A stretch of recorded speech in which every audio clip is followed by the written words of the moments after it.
കഴിഞ്ഞ ദിവസം വയനാട്ടിൽ CPM-ന്റെ സമ്മേളനത്തിൽ ശ്രീ വിജയരാഘവൻ നടത്തിയ പരാമർശമാണ്. വിജയരാഘവൻ പറഞ്ഞത് രാഹുൽ ഗാന്ധിയും പ്രിയങ്ക ഗാന്ധിയും ഇസ്ലാമിക ശക്തികളുടെ പിന്തുണയോടുകൂടിയാണ് വയനാട്ടിൽ നിന്ന് തെരഞ്ഞെടുക്കപ്പെട്ടത് എന്നുള്ളതാണ്. ഭാരതീയ ജനതാ പാർട്ടിക്ക് അക്കാര്യത്തിൽ ഒരു സംശയമില്ല. കാരണം വയനാട്ടിൽ തെരഞ്ഞുപിടിച്ച് കേരളത്തിൽ മറ്റൊരു സ്ഥലവും ഇല്ലാത്തതുപോലെ വയനാട്ടിൽ സ്ഥാനാർത്ഥിയായിട്ട് പോകുന്നതിൻ്റെ പിന്നിലുള്ള കാരണം, രാഹുൽ ഗാന്ധിയും പ്രിയങ്ക ഗാന്ധിയും പോകുന്നതിൻ്റെ കാരണം ഈ നാട്ടിൽ എല്ലാവർക്കും അറിയാം. പക്ഷേ എൻ്റെ ചോദ്യം, ശ്രീ വിജയരാഘവൻ മാർക്സിസ്റ്റ് പാർട്ടിയുടെ പോളിറ്റ് ബ്യൂറോ മെമ്പറാണ്. മാർക്സിസ്റ്റ് പാർട്ടിയുടെ പോളിറ്റ് ബ്യൂറോ മെമ്പറായിട്ടുള്ള വിജയരാഘവന് ഇത് പറയാനുള്ള അർഹത എന്താണ് എന്നുള്ളതാണ്.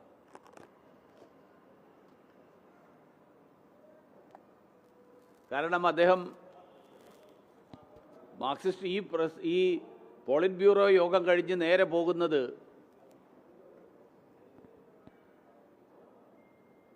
AICC ഓഫീസിലേക്കാണ്. മാത്രമല്ല, വയനാട്ടിൽ നിന്ന് വിജയിച്ച രാഹുൽ ഗാന്ധിയാണെങ്കിലും പ്രിയങ്ക ഗാന്ധിയാണെങ്കിലും അവർ ഡൽഹിയിൽ വന്നാൽ അവരുടെ പിന്നിൽ അവരെ പിന്തുണച്ചുകൊണ്ട് മുദ്രാവാക്യം മുഴക്കുക എന്ന സമീപനമാണ് മാർക്സിസ്റ്റ് പാർട്ടിയുടെ രാജ്യം മുഴുവൻ നിന്ന് തിരഞ്ഞെടുക്കപ്പെടുന്ന MP-മാർ അവർക്കെല്ലാവർക്കും ഉള്ളത്. അതുകൊണ്ട് ഈ പ്രസ്താവന മാർക്സിസ്റ്റ് പാർട്ടിയുടെ നിലപാടാണെങ്കിൽ ആ നിലപാട് ഡൽഹിയിൽ പോളിറ്റ് ബ്യൂറോ പ്രകടിപ്പിക്കണം. കോൺഗ്രസുമായിട്ട് കൂട്ടുചേർന്ന് കോൺഗ്രസിനെ പിന്തുണച്ചുകൊണ്ട് ഇതിനെല്ലാത്തിൻ്റെയും നേതൃത്വം കോൺഗ്രസിനാണ് എന്നുള്ള സമീപനത്തിൽ മാറ്റമുണ്ടോ എന്ന് വ്യക്തമാക്കണം. മാത്രമല്ല, മാർക്സിസ്റ്റ് പാർട്ടി കഴിഞ്ഞ കാലങ്ങളിലൊക്കെ എടുത്തിട്ടുള്ള നിലപാടുകൾ വിവിധ വിഷയങ്ങളിൽ ഈ ഭീകരവാദത്തെ പിന്തുണക്കുന്ന സമീപനം, ആ സമീപനമാണ് എക്കാലത്തും എടുത്തിട്ടുള്ളത്. അബ്ദുൽ നാസർ മദനിക്ക് വേണ്ടിയിട്ട് മണിക്കൂറുകൾ കാത്തുനിന്ന മുഖ്യമന്ത്രിയാണ് ഇപ്പോൾ ഭീകരവാദത്തിനെതിരായിട്ടുള്ള നിലപാടെടുക്കുന്ന വിജയരാഘവൻ്റെ നേതാവ്. അപ്പോൾ ആ നിലപാടുകളൊക്കെ മാറ്റം വരുത്തിയോ? ഏറ്റവും ഒടുവിൽ മെക്സവൻ്റെ കാര്യത്തിൽ പോലും, മെക്സവൻ്റെ കാര്യത്തിൽ CPM-ന്റെ ജില്ലാ സെക്രട്ടറി, കോഴിക്കോട് ജില്ലാ സെക്രട്ടറി നടത്തിയ പ്രസ്താവന, ആ പ്രസ്താവനയെ അടുത്ത ദിവസം തള്ളിപ്പറയേണ്ടി വന്നത് എന്തുകൊണ്ടാണ് എന്നെല്ലാവർക്കും അറിയാം. അതുകൊണ്ട് ഭീകരവാദത്തിനെതിരായിട്ടും ഇസ്ലാമിക വർഗീയതയ്ക്കെതിരായിട്ടുമൊക്കെ ശബ്ദമുയർത്താൻ മാർക്സിസ്റ്റ് പാർട്ടിക്ക് എന്ത് അവകാശമുണ്ട്, എന്ത് അർഹതയുണ്ട് എന്നുകൂടി വിജയരാഘവൻ ഈ തരത്തിലുള്ള പ്രസ്താവന നടത്തുമ്പോൾ ആ കാര്യം കൂടി വ്യക്തമാക്കണം എന്നുള്ളതാണ് എനിക്ക് പറയാനുള്ളത്. ഒരു മിനിറ്റ് അതെ, മനോരമയുടെ ആരോ വന്നു പറഞ്ഞിട്ട് ഉണ്ടോ? ശരി. ലോക്സഭാ തെരഞ്ഞെടുപ്പിനൊക്കെ മുൻപ് വളരെ ശക്തമായിട്ട് ഈ ന്യൂനപക്ഷങ്ങളോട് ഒരുതരം അടുക്കുന്ന രീതിയിൽ CPM പ്രവർത്തിച്ചു എന്ന വിലയിരുത്തലുണ്ടായിരുന്നു. ലോക്സഭാ റിസൾട്ടിന് ശേഷം ഹിന്ദു വിഭാഗത്തെ കീഴപ്പെടുത്താനുള്ളൊരു നീക്കങ്ങൾ അവരുടെ ഭാഗത്തുനിന്നുണ്ടാവുന്നുണ്ടെന്നാണ് വിമർശനങ്ങളൊക്കെ. അല്ല, അതുകൊണ്ടാണ് ഞാൻ പറഞ്ഞത്, ഈ തരം പോലെ നിലപാടെടുക്കുന്ന മാർക്സിസ്റ്റ് പാർട്ടി ഇതുപോലെയുള്ള പ്രസ്താവനകൾ നടത്തിയതുകൊണ്ട് ഹിന്ദു സമൂഹത്തിൻ്റെ വിശ്വാസം ആർജിക്കാൻ അവർക്ക് കഴിയും എന്നുള്ള ധാരണയുണ്ടെങ്കിൽ ആ കാലം കഴിഞ്ഞുപോയി. കേരളത്തിലെ ഹിന്ദു സമൂഹം, ആരാണ് ഹിന്ദു സമൂഹത്തിൻ്റെ താല്പര്യങ്ങൾ സംരക്ഷിക്കുന്നത്, ആരാണ് രാജ്യത്തെ ജനങ്ങളെ എല്ലാവരെയും ഒരേപോലെ കാണാൻ മുന്നോട്ട് വരുന്നത് എന്നുള്ളത് വളരെ വ്യക്തമായിട്ട് ജനങ്ങൾ തിരിച്ചറിഞ്ഞു. അതുകൊണ്ട് മാർക്സിസ്റ്റ് പാർട്ടി ഇത്തരത്തിലുള്ള വില കുറഞ്ഞ തന്ത്രങ്ങൾ, ആ തന്ത്രങ്ങളിലൂടെ വോട്ടിന് വേണ്ടി നടത്തുന്ന തന്ത്രങ്ങൾ, ആ തന്ത്രങ്ങളിലൂടെ ഭൂരിപക്ഷ സമൂഹത്തിൻ്റെ പിന്തുണ ആർജിക്കാൻ കഴിയും എന്നവർ കരുതുന്നുണ്ടെങ്കിൽ അവർക്ക് തെറ്റിപ്പോയി എന്നാണ് എനിക്ക് സൂചിപ്പിക്കുന്നത്. UDFന്റെ വയനാട് വിജയത്തിൽ ജമാഅത്തെ ഇസ്ലാമിയുടെയും SDP-യുടെയും വോട്ടുകൾ ലഭിച്ചിട്ടില്ല, അല്ലെങ്കിൽ അവരുടെ പിന്തുണ ഇല്ലാതെയാണ് കോൺഗ്രസ് സ്ഥാനാർത്ഥി ജയിച്ചതെന്ന നിലപാട് BJP-ക്കുണ്ട്. അല്ലല്ലോ, ഞാൻ പറഞ്ഞത് അതല്ലല്ലോ. ഞാൻ പറഞ്ഞത് കോൺഗ്രസ് അങ്ങനെ തന്നെയാണ്, അക്കാര്യത്തിൽ സംശയമില്ല. പക്ഷേ ഈ പറയുന്ന ആളുകൾക്ക് അവരും ഇതിൻ്റെയൊക്കെ പിന്തുണ എക്കാലത്തും തേടിയിട്ടുള്ള ആൾക്കാരാണ്, അവർക്ക് പിന്തുണ ലഭിച്ചിരുന്ന ആൾക്കാരാണ്, അവരിപ്പോഴും അതിനെ പിന്തുണയ്ക്കുന്ന ആൾക്കാരാണ്. അല്ലെങ്കിൽ അവരെന്തിനാ മെക്സവനെതിരായിട്ട് പിന്നെ കോഴിക്കോട് ജില്ലാ സെക്രട്ടറി നടത്തുന്ന പ്രസ്താവന അടുത്ത ദിവസം തിരുത്തിക്കുന്നത്? ഇസ്ലാമിക ഭീകരവാദവും ഇസ്ലാമിക വർഗീയതയും അതിനെ എതിർക്കുന്ന വിജയരാഘവൻ്റെ നിലപാട് അത് മാർക്സിസ്റ്റ് പാർട്ടിയുടെ പോളിറ്റ് ബ്യൂറോവിൻ്റെ നിലപാടാണെങ്കിൽ, പോളിറ്റ് ബ്യൂറോ യോഗം കഴിഞ്ഞ അടുത്ത നിമിഷം AICC-യിൽ പോകുന്ന വിജയരാഘവൻ ഇത് പറയാനുള്ള അർഹത എന്തുണ്ട് എന്നുള്ളതാണ് എൻ്റെ ചോദ്യം. ഞാൻ വിജയരാഘവൻ പറഞ്ഞത് വസ്തുതാ വിരുദ്ധമാണെന്നല്ല ഞാൻ പറഞ്ഞത്, വസ്തുത തന്നെയാണ്. അത് ഞങ്ങൾക്ക് നേരത്തെ അറിയുന്ന കാര്യമാണ്, ഞങ്ങൾ നേരത്തെ പറഞ്ഞുകൊണ്ടിരിക്കുന്ന കാര്യമാണ്. പക്ഷേ ആ പറഞ്ഞുകൊണ്ടിരിക്കുന്ന കാര്യം പറയാനോ അതിനെ എതിർക്കാനോ വിജയരാഘവൻ എന്ത് അധികാരമുണ്ട്, എന്ത് അർഹതയുണ്ട്? കാരണം വിജയരാഘവൻ്റെ പാർട്ടിയും അത് തന്നെയാണ് ചെയ്തുകൊണ്ടിരിക്കുന്നത്. അവർ തമ്മിൽ എന്താ വ്യത്യാസം ഇക്കാര്യത്തിൽ? ഇതാരാ ഇതിൻ്റെ പിന്നെ അളവ് കോല് വിജയരാഘവൻ്റെ കയ്യിലാണോ? തീവ്രതയുടെ അളവെടുക്കാനുള്ള കോല്? ആ കോല് പിന്നെ എന്താണ് വിജയരാഘവൻ്റെ കയ്യിലുള്ള ആ കോലിൻ്റെ ഡീറ്റെയിൽസ് ഒന്ന് വേണം. ഈ പൂരങ്കലക്കൽ റിപ്പോർട്ടിൽ ഈ ദേവസ്വത്തിലെ ആളുകളുടെ അടക്കം പേരെടുത്തുകൊണ്ടാണ് ഈ റിപ്പോർട്ടിൽ പറഞ്ഞിരിക്കുന്നത്. അപ്പോൾ ഒരു കൃത്യമായ വിവരം ലഭിച്ചു എന്ന തരത്തിലാണ് റിപ്പോർട്ട്. അല്ല, ഞാൻ ചോദിക്കട്ടെ, കൃത്യമായിട്ടുള്ള വിവരമാണ് കിട്ടിയതെങ്കിൽ ഇതെന്താ ഇത്രയും കാലം പുറത്തുവിടാതിരുന്നത്? അപ്പോൾ അതിനർത്ഥം ഇതൊരു ആസൂത്രണത്തിൻ്റെ ഭാഗമായിട്ട് തയ്യാറായിട്ടുള്ളതാണ്. കേരളത്തിലെ പോലീസ് നടത്തുന്ന അന്വേഷണം, ഈ അന്വേഷണം നടത്തിയത് MR അജിത് കുമാറാണല്ലോ. MR അജിത് കുമാർ കേരള പോലീസിനെ മുഴുവൻ നിയന്ത്രിക്കുന്ന ആളാണ്.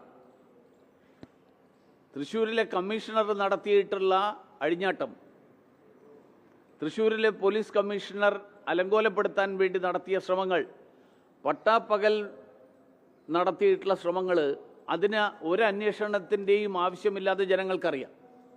അത് മറച്ചു വെക്കാൻ വേണ്ടിയിട്ട് ഹിന്ദു സമൂഹത്തെ അധിക്ഷേപിക്കുന്ന സമീപനം, ആ സമീപനം എടുക്കുന്നത് ആ അന്വേഷണ റിപ്പോർട്ടിൻ്റെ വിശ്വാസ്യത അല്പം പോലും ഇല്ല എന്നുള്ളതാണ് എനിക്ക് പറയാനുള്ളത്. അതുകൊണ്ട് ഈ കാര്യത്തിൽ തിരുവമ്പാടി ദേവസ്വം ആവശ്യപ്പെട്ടിട്ടുള്ള CBI അന്വേഷണം, അങ്ങനെ ഒരു CBI അന്വേഷണത്തിലൂടെ മാത്രമേ യഥാർത്ഥ വസ്തുതകൾ പുറത്തു വരുള്ളൂ. ഏതെങ്കിലും ഒരു ദേവസ്വം പ്രതിസ്ഥാനത്ത് വരുമ്പോൾ അതെങ്ങനെയാണ് ഹിന്ദു സമൂഹത്തിനാകെയുള്ള? ഞാൻ ചോദിക്കുന്നത് ദേവസ്വം ഹിന്ദു സമൂഹം അല്ലെങ്കിൽ പിന്നെ ആരാ? ദേവസ്വം പിന്നെ പള്ളി കമ്മിറ്റി അല്ലല്ലോ. കേരളത്തിലാകെ തൃശ്ശൂർ പൂരം എന്ന് പറയുന്നത് കേരളത്തിലെ മുഴുവൻ ജനങ്ങളുടെയും, മുഴുവൻ കേരളത്തിന് അഭിമാനകരമായിട്ടുള്ള ഒരു ആഘോഷമാണ്.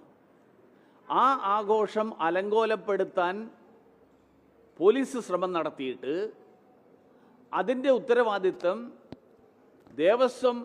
തിരുവമ്പാടി ദേവസ്വത്തിൻ്റെ മുകളിൽ ചാർത്തുക എന്ന് പറഞ്ഞാൽ കേരളത്തിലെ ഹിന്ദു സമൂഹം തിരുവമ്പാടി ദേവസ്വത്തിൻ്റെ പിന്നിലാണ്. ഇക്കാര്യത്തിൽ തിരുവമ്പാടി ദേവസ്വവും പാറമേക്കാവ് ദേവസ്വവും എത്രയോ കാലങ്ങളായിട്ട് ഏറ്റവും ഭംഗിയായിട്ട് തൃശ്ശൂർ പൂരം നടത്തിക്കൊണ്ടിരിക്കുന്ന ആൾക്കാരാണ്. അതിൽ അവരെക്കുറിച്ച് അഭിമാനമാണ് കേരളത്തിലെ ഹിന്ദു സമൂഹത്തിനുള്ളത്.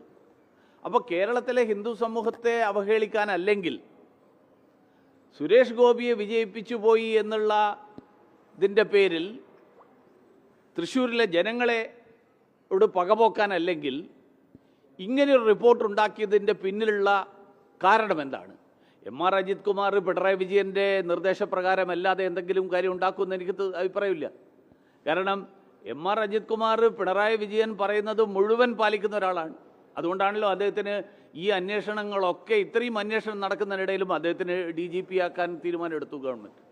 കാരണം അദ്ദേഹത്തെ കൈവിട്ടിട്ടില്ല. അദ്ദേഹത്തിനെ ഒരു ചുമതലയിൽ നിന്ന് മാറ്റി വേറൊരു ചുമതല അങ്ങനെ തന്നെ നിലനിർത്തി. ഞാൻ പറയട്ടെ, അതില്ലാതായിരുന്നല്ലോ, വ്യക്തമല്ലേ ഇപ്പോൾ. കാരണം സംഘപരിവാർ നേതാക്കന്മാരുമായിട്ട് ബന്ധമുണ്ടെങ്കിൽ ഇങ്ങനെ വരില്ലല്ലോ. ഈ റിപ്പോർട്ടിന്റെ അടിസ്ഥാനത്തിൽ പോലീസ് ഫർദർ നടപടിയിലേക്ക് കടന്നാൽ BJP പിന്തുണയ്ക്കും. തീർച്ചയായിട്ടും തിരുവമ്പാടി ദേവസ്വവും പാറമേക്കാവ് ദേവസ്വവും തൃശ്ശൂരിലെ ഹിന്ദു സമൂഹവും കേരളത്തിലെ ഹിന്ദു സമൂഹവും ഈ തരത്തിലുള്ള റിപ്പോർട്ടുകളുടെ അടിസ്ഥാനത്തിൽ ആരെയെങ്കിലും പ്രതി ചേർക്കാനുള്ള നീക്കമുണ്ടായിക്കഴിഞ്ഞാൽ തീർച്ചയായിട്ടും ഭാരതീയ ജനതാ പാർട്ടിക്ക് അതിനെതിരായിട്ട് നടക്കുന്ന നീക്കങ്ങളെ പിന്തുണയ്ക്കുക തന്നെ ഇരിക്കുന്നു.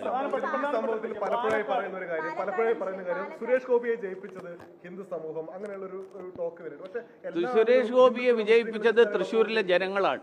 അതെ, തൃശ്ശൂരിലെ ജനങ്ങളാണ് സുരേഷ് ഗോപിയെ വിജയിപ്പിച്ചത്. പിന്നെ ഇതിനെ ഹിന്ദു സമൂഹം മാത്രമായിട്ട് ചുരുക്കാൻ പല സമയത്തും പ്രസ്ഥാനങ്ങൾ ശ്രമിക്കുന്നത്. ഇപ്പൊ തന്നെ തൃശ്ശൂരിലെ ഹിന്ദു സമൂഹം അല്ല, തൃശ്ശൂരിലെ ജനങ്ങളോടെന്ന് ഞാൻ പറഞ്ഞു. തൃശ്ശൂരിലെ ജനങ്ങൾ വിജയിപ്പിച്ചു, അതിൻ്റെ പേരിൽ പകപോക്കരുത്.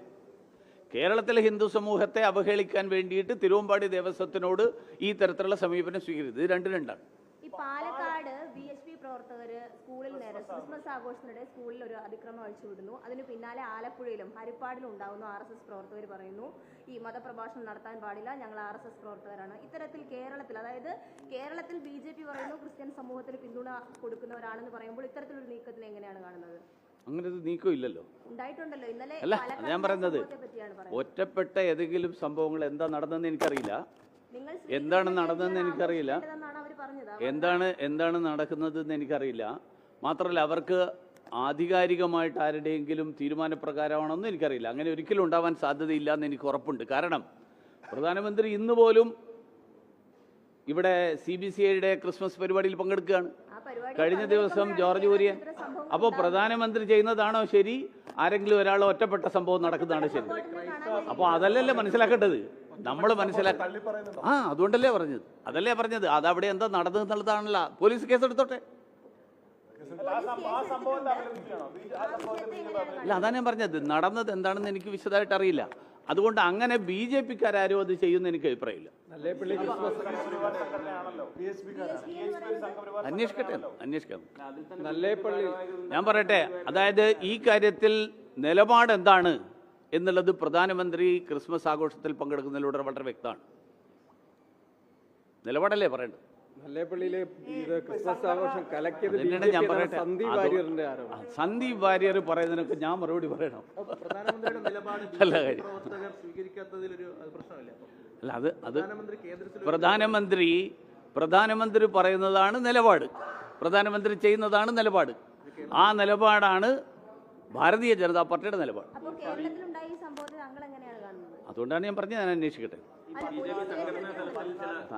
ഞാൻ പോലീസല്ലല്ലോ, ഞാൻ DGPയോ ഒന്നുമല്ല.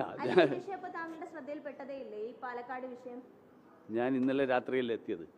ആലപ്പുഴയിൽ നടന്ന സംഭവം, ഹരിപ്പാട്. അല്ല, നാട്ടിൽ ലോകത്ത് പല സ്ഥലങ്ങളിലും പല സംഭവങ്ങൾ നടക്കുന്നുണ്ട്. ഇത് മുഴുവൻ അതത് സമയത്ത് എനിക്ക് എത്തിക്കാനുള്ള ഒരു സംവിധാനം കേരള ഗവൺമെന്റ് ഉണ്ടാക്കുകയാണ് ഞാൻ ആലോചിക്കുന്നത്. രാവിലെയാണ് ഉണ്ടായത്. അതെ, അറിയില്ല.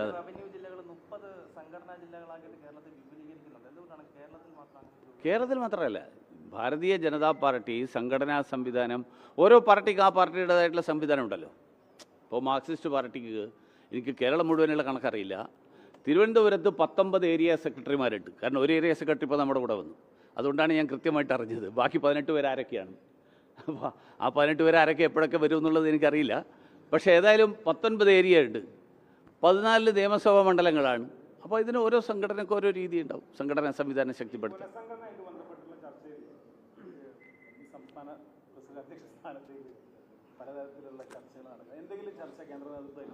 ഞാൻ നടത്തിയിട്ടില്ല.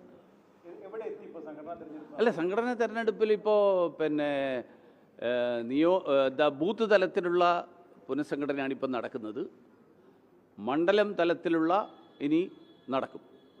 അത് കഴിഞ്ഞ് ജില്ല, പിന്നെ സംസ്ഥാനം. വരാൻ സാധ്യതയുണ്ട്. കൂടെ കാണുക. അല്ല, കെ സുരേന്ദ്രൻ മാത്രമല്ല, കേരളത്തിലെ മുഴുവൻ നേതാക്കന്മാരും ഒരുമിച്ച് തന്നെയാണ്.